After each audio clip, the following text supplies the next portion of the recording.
Hey,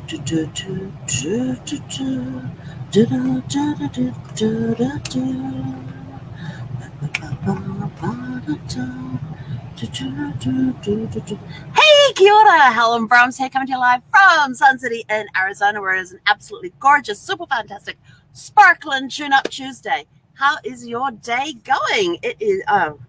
I am fired up. I am ready to go. Day 2, and I've got 45 minutes before class starts. I'm like, yes! But I do have to have breakfast. And then I got a couple of emails I need to deal with, so that'll probably take up about 15, 20 minutes of it. But I have to say, I'm loving this earlier than normal start. I guess it's because I'm getting to do something really cool and really different that's going to make a lot of differences. And it's already making a huge difference in how I do research. So I am loving learning some new skills, learning some things I didn't know about, reaffirming things I do know about. So it has been, yesterday was just mind blowing. And now today we're going to be doing newspaper research, which I absolutely love, going through finding those birth notices, death notices, marriage notices, articles about people that you're researching. So I love going back through. It's not so much the newspapers these days because they don't seem to have as much fun in them as they used to have. But when you go back and you're looking at the newspapers from the past and just how it was, no assumptions on anything, no theories, it was just the facts. But then you get to the society pages or the social pages, which was your birth, deaths, and marriage announcements. And then it was also who's in hospital, why are they in hospital, are they being discharged today, are they not being discharged today? It was basically a gossip area. You could go in there and say, Mr. and Mrs. Smith just got back from their vacation where they went to Toronto, Canada to visit with Mrs. Smith's family. Things like that. That was the news back then. I'm like, jeepers, these things are gossip magazines, but it was based on fact, not assumptions. But one of the ones that I absolutely love was one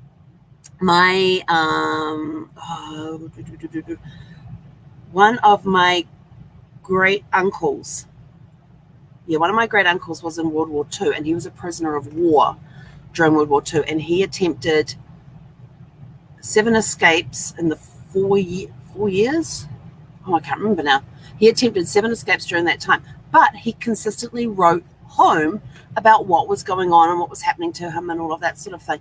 And his family would then take that letter to the newspaper and get them to publish it.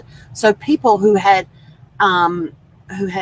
family overseas fighting during World War II could get a sense of what it was like over there. So it was almost like a community service that they were offering by sharing portions of the letters from their son to say, hey, this is what it's like over there. These are the conditions that they're facing. This is how they're all getting on. And he was even allowed to write when he was a prisoner of war too. So I've been going through the newspapers, pulling those articles and clipping them so that I can put them against, I can attach them to his profile within the family tree so that future generations get to read those stories as well about this guy. And he ended up finding it, but he tried escaping 7 times in 4 years or something like that he was a POW. Quite an incredible story, but it's, he's no longer around. I can't get the stories from him. So this is how I learn about him and about his life and things. So learning to use newspapers for research, it's sort of going to be, okay, well, I use them a lot.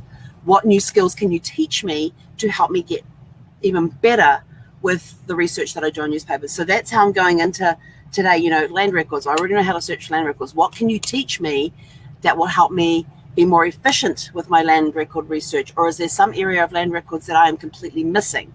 So that's how I'm approaching this when we come to things like federal and state census. What am I missing on those? And birth, death, and marriage records, what am I missing there? So every time I approach something that I do a lot of research, I use a lot in research, it's like, what can you teach me or what can you show me that will be a benefit to my clients that I learn? So that's when you're going, and this is, like I said, this is a basic course in genealogy, and the only reason I'm doing it is because there's other classes I want to do, but you have to have this one first in order to attend the other ones, no matter how long you've been doing genealogy. And so I'm approaching it with, okay, I do pretty good with my research and that, but what can you show me to help me be more efficient in my searches? What am I missing when I'm doing my research? Which part of my research am I actually missing? Because there are times that, you could have it down to a science where you research it, and then you come along to an event like this, like the expo that they did on Saturday with the familysearch.org, and going in there, I thought, well, I use it quite a bit for research, but there was whole portions in there I knew nothing about, and I'm sort of like, I was like that the entire day. I was just sort of like new thing after new thing after new thing after new thing after new thing. I thought, what happened to all the stuff that I used to know? So that's how I'm approaching all of this. There's a whole bunch of stuff that I haven't, there's stuff that they're going to be talking about that I haven't looked into. One of the things I'm excited about is tomorrow afternoon, we get an introduction into DNA. And I'm really looking forward to that because I know very little about the DNA when it comes to genealogy. And so I'm really looking forward into that. And I met some people yesterday. Some of them was doing like a military class about looking up military records for the Civil War. From the Civil War through, or was it? Oh, when was that one through? They've got this military one where it's all about military records, where to go to find them, which military records you will never find anything for because they were destroyed in the fires, and things like that. So from which era you're going to be, there is great chunks of military records missing because one of their major storage facilities went up in smoke years ago. So they lost a whole bunch of records back then. So learning about what records you can find, what records have been destroyed in fire. And that's why you can find some and some on none. But it wasn't just military records that they lost at that time. There was a whole bunch of other stuff. There's like even, which one is it? I want to say 1890? 1890 census, I think it is. It was somewhere around that time, 1880, 1890, and I know I should know this. There was a big fire that destroyed most of the census records for that particular, the federal census records for that particular time. And but there are just a small percentage that you may be able to find. If you're from these states or these counties, then you may be in luck and you may be able to find people in them. Because I'm not using them often for that particular area, that's why I tend to forget these things. But we're getting into federal and state census, so we'll learn all about that today. And birth, deaths, and marriage records. I love looking at those because there was so much information on those certificates. And but one of the important ones with me is the death certificates, because they list the cause of death on the death certificates and any underlying conditions. So it means that you can keep an eye out for, is there a trend in the family, a medical trend? Is there a possible medical trend in the family? Like if you see, this repetition all around the heart, different heart conditions that people pass through the generations and things, maybe you need to watch out for some sort of heart disease in the family. Maybe you might be predisposed to it. But looking at things like that, if it's, if there's a trace of cancer, maybe there's a gene in the family somewhere along the way. And I guess that's going to be more when I get into the DNA tomorrow. So, but it's interesting looking at trends. Why do people die? Is it a possible trend in the family? Are they, is there some gene that has been passed down through the DNA that affects that causes these problems? So it's just looking at information like that, which is why death certificates are so important, and people should take note of them and look into the medical conditions. Did they have it? If they were killed in a car accident, yes, totally get that. But if there's any if there's any medical condition they had at the time, that gets noted as well. So, for example, somebody may have died in a car accident, but they may have a heart disease issue. That would, most times, it gets entered in on the death certificate as well. So, they died from injuries on a fire or a car crash or whatever.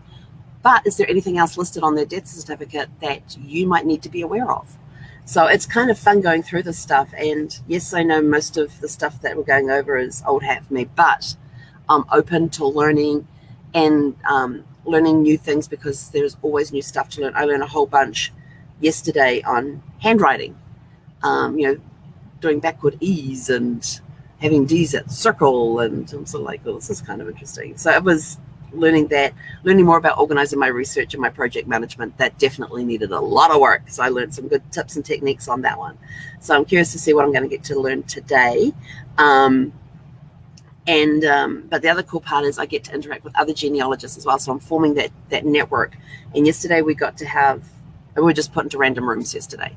And it turned out that 3 of the 6 people in there, on the relative finder, it turns out that we're 14th cousins once removed, or 12th cousins 2 times removed, that sort of thing. And but then we all look at each other and go, well, my research hasn't gone back that far. And somebody else says, yeah, neither's mine. So, and so we're all quit. And as genealogists, you do this. You question, how accurate is this information that we have? So it's like, well, I haven't gone back that far. I've gone back to this person. And they go, well, I've only gone back to this generation. And so there's this whole list of unknown stuff that somehow familysearch.org has figured out that we are related because they've gone back further. And I'm like, okay, I need to look into this more, but it gives me a starting place as well. So I'm using it as clues, using it for clues to continue the search of, okay, they've got this information. Where did they get it from? What sources did they use? And can I verify this information to make sure that it's in my tree? And get it into my tree so that, I can complete more generations on my tree. Because some of these go back to, there was one go back to the 1500s and the 1400s. I'm like, I'm not even to the, on some of them, I'm not even to this. I'm barely touching the tail end of the 1700s, and they've gone back, to the 1500s and 1400s. I'm like, okay, there are some parts of my tree where I'm back to the 1600s, and yes, I can trace. So to me, it was kind of confirming what I had already done in the portion that I had completed. But then it's like, well, there's this whole piece up here that you guys have that may or may not. And I came across one where the birth date of the mother was less than 10 years for the birth date of their son. I thought, well, that's not right. Or then getting there and finding out that, this woman married this guy and they had this kid that had a completely different surname. How did that happen? So there's been times I've gone back and I've done a little more research on those ones to think, is this correct? There's no way she would have had a kid at 10. I know they had kids young when they were like 15, 16, that sort of thing, because in those days, back in the 1600s and the 1500s, they were getting married that young.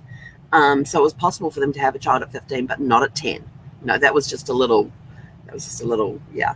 And there were a lot of those. So, and the system will come up with a warning. So it's kind of fun researching some of that stuff. But anyway, all about tweaks and changes today. So those are my tweaks. It's all about the mindset. And are you open to making changes in your business? Are you open to changing the way that you do things? And that's what Tune Up Tuesday is all about. This is why I'm loving this course, because I'm going in there with stuff I already know, but my mind open to receive new ways of doing things, new techniques to get better results, or to help cut through some of the crap that I have to go through. Maybe there's a shortcut that you can go in that ends up with the same result. It's just like, you were doing it the hard way this way. Well, if you actually did it this way, kind of approach from this direction, it's going to cut out like 30 minutes of research. Excuse me. And that's the stuff that I'm looking for, because it's going to help me with my clients and help me better research. I'm looking for techniques that can help me improve my searching techniques with, is that a person out there, Zephyr, or is it a coyote?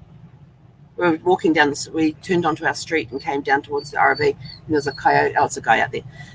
It was a coyote walking up the street, and he just turned off and walked down between 2 houses. I was like, thank you. But he was about the same size as Zephyr. So I was, I didn't want her, just a little bigger than Zephyr. And Zephyr's not that big. So, yeah. The one we'd seen the other day was big. It was a big one. But anyway, so I'm looking at tweaks and changes that I can make today, tuning up my researching abilities. So that's what I'm looking at doing today. What are you looking to tune up today? What changes are you making? What are you open to accepting from other people who try and say, oh, you did that? What if you came from this direction? Just asking a simple question of like, what would happen if you came from this direction? And it makes you stop and think. So anyway, that's it for me. I'm out of here. I've still got to go have breakfast. I've got 20 minutes before I have to be online. It's coming up on 7 o'clock. It's going to be a And although they're actually opening the room right now, but I want to have breakfast first because I hate eating on screen. And that's the only problem with the lunchtime is that we are in a room and we're all sitting there eating. My mom was sitting there eating popcorn yesterday. There was this whole discussion going on, and she's sitting back eating popcorn like she's watching some movie. It was hilarious. So today we get to lunch with people who have ancestors in common with us. So that's going to be interesting, considering the fact all of mine are, that's going to be fun. But anyway, go out and have a super fantastic sparkling day. Go make some tweaks and changes to your business that help improve your business, help improve the service that you provide your clients and your customers, or the way that you talk with your vendors. Never, ever, ever forget your vendors. You may be a client of theirs, but there's no reason why you can't reach out and develop that relationship with your vendors, because if you are willing to do that, then they are more willing to be more flexible with you and to help you when times get tough. Like, for example, with the cruise lines, back before all the global pause and anything else, the relationships I have with my vendors, with the business development managers I would work at the cruise lines, helped me immensely, because it means I could go to them and say, hey, I have clients going on board this particular ship. They're going to be celebrating this wedding anniversary. What can we do? What can we do? Not what can you do? What can we do together? And they turn around and say, well, let's give them a dinner for two in whatever they're Chops Grill or something like that. And I'm like, oh, awesome. And I said, well, this couple's going to be on this, and I would really like to, is it possible that we could get them on into this restaurant? Because I said, he's a restaurant manager. So to give him something that is, and I said, he's a restaurant manager in a high-end steakhouse. And I said, so going to the steakhouse on board the ship is not really going to help him, since that's what he does. I said, I want to give him something a little quirky, and they happen to be going on Celebrity, which has cuisine. Cuisine is a dining experience like none other. And so my business development manager for Celebrity turned around and says, absolutely. She was sort of like, oh, we're putting them in cuisine, and got it all booked up and everything else. And my clients sent me a photograph of them in cuisine, and I said to her afterwards, I said, oh, how did you enjoy that? And they were absolutely gushing about their experience there. And I said to her, I said, how did your husband enjoy it? Knowing that he's in the restaurant industry and that he manages high-end steakhouses. And she's sort of like, oh, he was blown away. They had an absolute blast. It was on their wedding anniversary while they were at sea, and they just had an incredible time. And it was thanks to that relationship that I had with my business development manager that we were able to do it. It didn't cost me anything extra. It didn't cost my clients anything extra. It came directly from the cruise lines, picked up the tab on that one. So develop those relationships with your vendors. Do not ever, ever forget about your vendors. Follow up with them, treat them with respect, send them thank you cards for being the awesome person that they are, or if they help you out of a tough situation, send them a thank you card. Just send them a just because card. I'm just sending you this card today because I just wanted to wish you a happy day. Nothing, I've sent out cards like that just wanted to say hi, hope you're having a super fantastic sparkling day, or thank you for being part of my life and being the rock that you are, or just something with it's putting something out there with no expectation of return, and developing that relationship. But anyway, I'm out of here. I got to go have breakfast and then get online and go learn about newspaper research, land records, federal and state census, and birth, marriage, and death certificates. I call them BDMs, but they're BMDs because they're going to put them in the right order. The vital records. Anyway, go have a super fantastic sparkling tune-up Tuesday. Go out there and make something happen today. Remember, the havetowin.com closes on Friday night at midnight. So you've only got, what's today? 7:27 today. Yes, show 7:27. I like flying on 727s. They're pretty cool planes.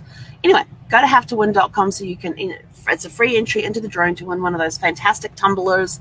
And you'll also, as a thank you for signing up, you'll also receive a free copy of Family Tree Decoded, which is an ebook on family tree research. You'll also get the article, What Unicorns Can Teach You About Magic, and 5 Easy Ways to Make Your Life More Exciting. So go sign up at havetowin.com and you go into the drawing on Friday for one of those tumblers. I'm looking forward to seeing who I'm sending tumblers to on Saturday morning. Anyway, have a super fantastic sparkling evening, and we will catch you guys at 6 p.m. this evening. Hey, konera. Oh, that's Pacific time too.